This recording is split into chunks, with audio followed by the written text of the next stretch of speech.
अब हम स्टार्ट करेंगे न्यू लेक्चर जो हिस्ट्री पे है। General elective themes in history second 6 semester वालों के लिए। इसमें आप लोगों के 4 यूनिट है। इस पेपर में मैं चारों पढ़ाऊंगा और यूनिट के एंड में मैं 10 20 या 30 ऑब्जेक्टिव्स दे दूंगा ताकि आपको वो प्रैक्टिस भी हो जाएगी। और इसमें टॉपिक्स है आप लोगों के। सबसे पहले है geographical exploration causes and its impact. Second है इसका रिनांसा एंड रिफॉर्मेशन। और थर्ड है एनलाइटमेंट पीरियड। ये तीनों टॉपिक्स इंटर रिलेटेड है। ये एक पर्टिकुलर पीरियड में हुए हैं। ये इंटर रिलेटेड है। इन्हीं को मैं एक्सप्लेन करूंगा।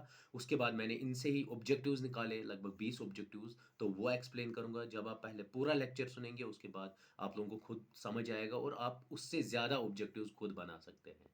चलिए स्टार्ट करते हैं।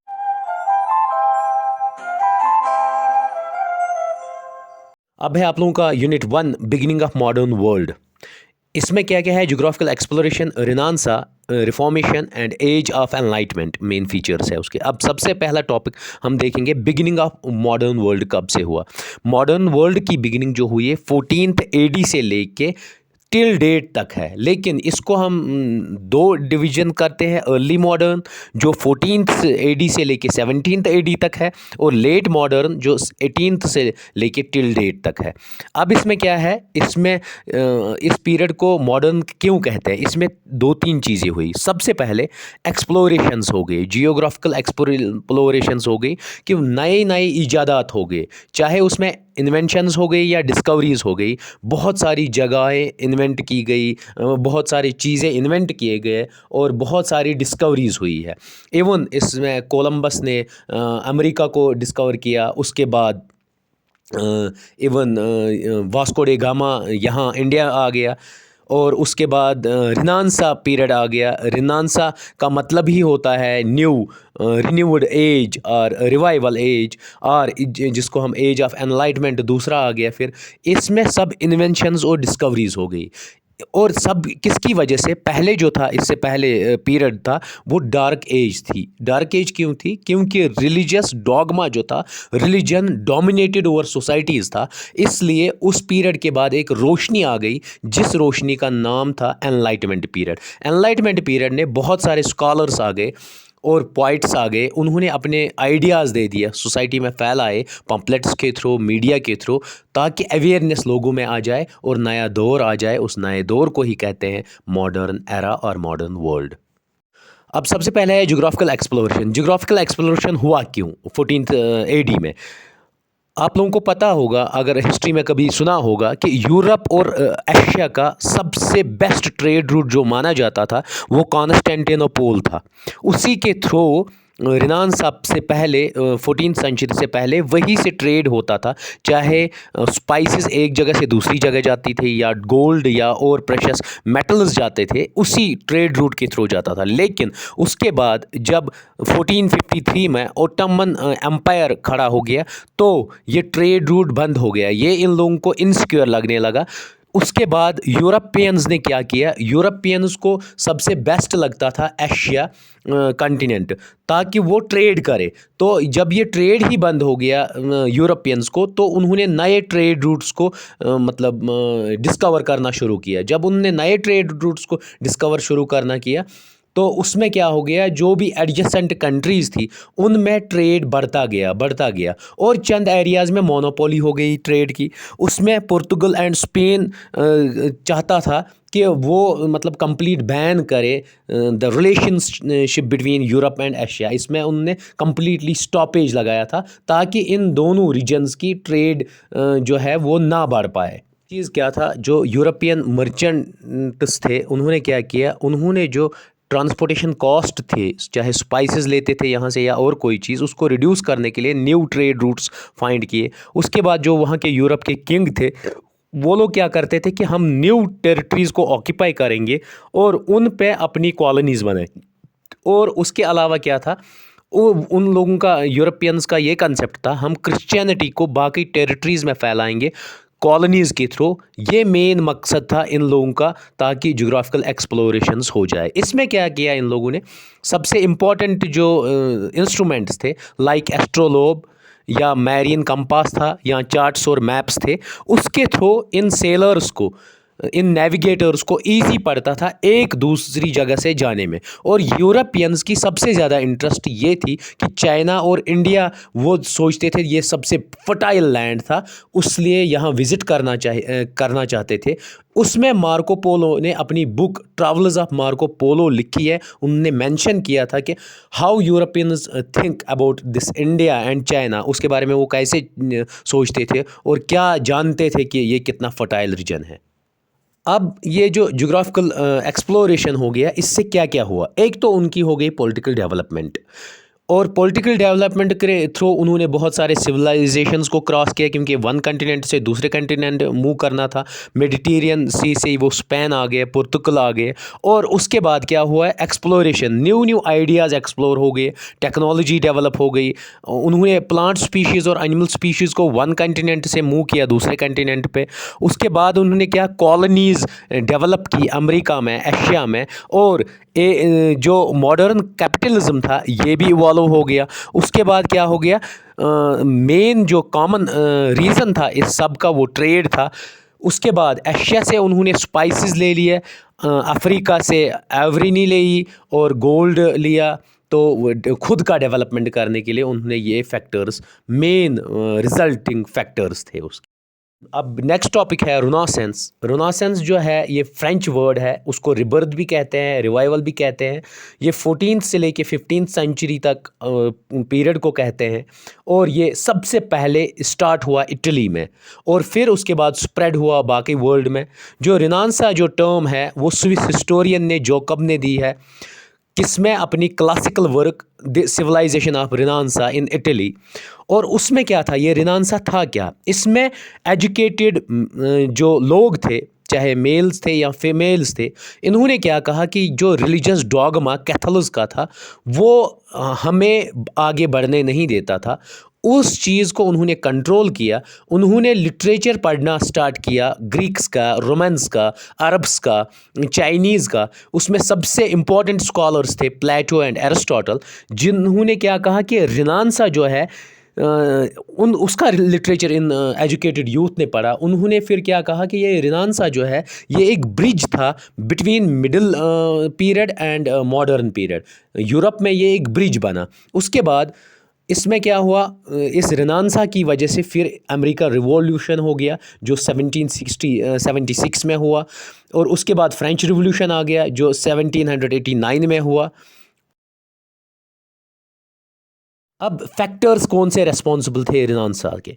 सबसे पहले downfall of federalism, impacts of crusades, geographical discoveries, downfall in the influence of church, contribution of progressive rulers and nobles, economical prosperity, invention of printing press और fall of Constantinople. Next topic है आप लोगों का as of enlightenment. Enlightenment मैंने पहले ही कहा कि enlightenment का मतलब होता है रोशनी।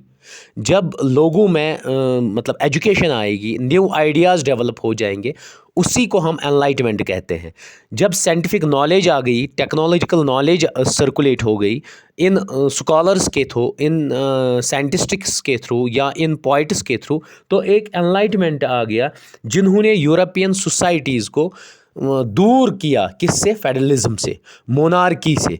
मीन्स गुलामी का दौर इस एनलाइटमेंट पीरियड ने ख़त्म किया और लोगों को दिलाई आज़ादी, लोगों को दिलाई इक्वालिटी, लोगों को दिलाया इकोनॉमिक डेवलपमेंट, लोगों को दिलाया सोशल डेवलपमेंट, लोगों को दिलाया पॉलिटिकल प्रॉस्पेरिटी। ये चीज़ें डेवलप हो गई एनलाइटमेंट की वजह से। इसमें क्या किया, बहुत सारे एकेडमिशियंस ने, साइंटिस्ट्स ने, जो ये स्कॉलर्स थे या जिनको हम कहेंगे पोइट्स, उन्होंने अलग अलग आइडिया दिया। किस में? जर्नल्स में या पम्पलेट्स में या बुक्स में उन्होंने अपना आइडिया दिया। उन्होंने उसमें ये कहा कि जो कैथोलिक रिलीजन है वो सबसे बहुत बड़ा बैरियर है डेवलपमेंट के लिए। तो हमें क्या करना चाहिए, हमें इस रिलीजियस डॉगमा को दूर रखना चाहिए ताकि हमारे लोग डेवलपमेंट करें और पूरी दुनिया पे हुकूम। ये जो एनलाइटमेंट पीरियड स्टार्ट हुआ, ये सबसे पहले जो पब्लिकेशन आ गया नोवम ऑर्गनम का, फ्रांसिस बेकन ने ये लिखा था, तो उससे स्टार्ट हो गया। और इमैनुअल कांट ने जो प्योर रीजंस दिया उस तक ये चला। एनलाइटमेंट थिंकर्स क्या कहते थे, वो उनका आइडिया था कि हर एक लोग जो है वो फ्री होने चाहिए रिलीजियस डॉगमा से और सुपरस्टिशन से और रिलीजियस आइडियाज़ से, वो फ्री होने चाहिए। और इन चीज़ों से क्या होता है, बहुत लोगों की मतलब डेथ होती है, किस में, वॉर में, क्योंकि इसी रिलीजन के नाम पे हम लोग लड़ते हैं आपस में, उसकी वजह से डेथ होती है। तो इन स्कॉलर्स का ये प्रोपेगेंडा था या ये थिंकिंग थी, ये आइडिया था कि ये नहीं होना चाहिए, रिलीजियस डॉगमा नहीं आना चाहिए, ताकि हम लोग डेवलपमेंट अच्छे से करें। और एक चीज़ थी इसमें, मेन आइडिया क्या थे एनलाइटमेंट के, सबसे पहले इंडिविजुअलिज्म, स्किप्टिज्म एंड साइंस। अब है स्किप्टिज्म से मतलब ये वो अप्रोच होता है जिससे हम रिजेक्ट किसी चीज़ को करें या एक्सेप्ट करेंगे। और एक चीज़ इससे रिलेटेड थी एनलाइटमेंट से, वो था एम्पेरिसिज्म। उस चीज़ को कहते हैं, उस थ्योरी या नॉलेज को कहते हैं जो ट्रूली बेस्ड होगा एक्सपीरियंस पे, उसको हम कहते हैं एम्पेरिसिज्म। मेजर आइडिया जो था एनलाइटमेंट पीरियड का, उसमें वुलस्टोनक्राफ्ट थी बहुत बड़ी फेमिनिस्ट, उसने वुमेन इक्वालिटी पे कहा। लॉक था, उसने क्या कहा, लाइफ, लिबर्टी एंड प्रॉपर्टी। बहुत सारे स्कॉलर्स, उन लोगों ने अलग अलग अपना मतलब रूसो था, उन लोगों ने अपना अपना रोल दिया या अपना अपना आइडिया दिया या अपना अपना फिर इम्पैक्ट पड़ा उससे उन सोसाइटीज़ पे। एनलाइटमेंट का सबसे इम्पोर्टेंट स्कॉलर था फ्रैंकोस। उसने क्या किया, उसने अटैक किया रिलीजियस इंस्टीट्यूशंस पे, अथॉरिटी पे, गवर्नमेंट, उस दौर की गवर्नमेंट पे। उसके बाद था रूसो। रूसो ने क्रिटिसाइज़ किया सिविलाइजेशन को, वहाँ के लोगों को।